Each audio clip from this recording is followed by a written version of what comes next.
Video बना रहा हूँ, स्टार्ट करें, इससे लेना।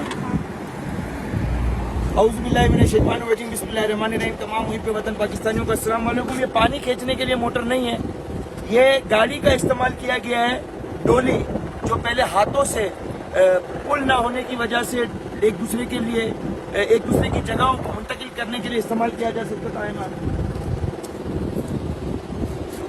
ये डोली आपको सामने नजर आ रही है, ये देखें। हाँ सर, जरूरी है। ये देखें जी, और ये उस तरफ जाएगी, और ये इन्होंने शुरू करें सर,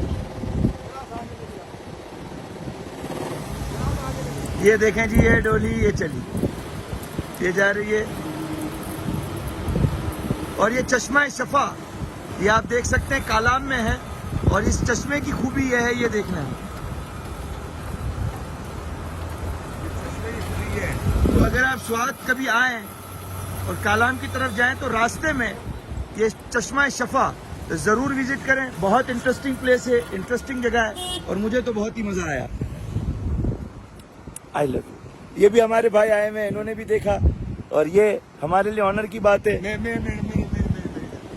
ये सर, मैं आपकी selfie, I love you. Thank you sir, thank you.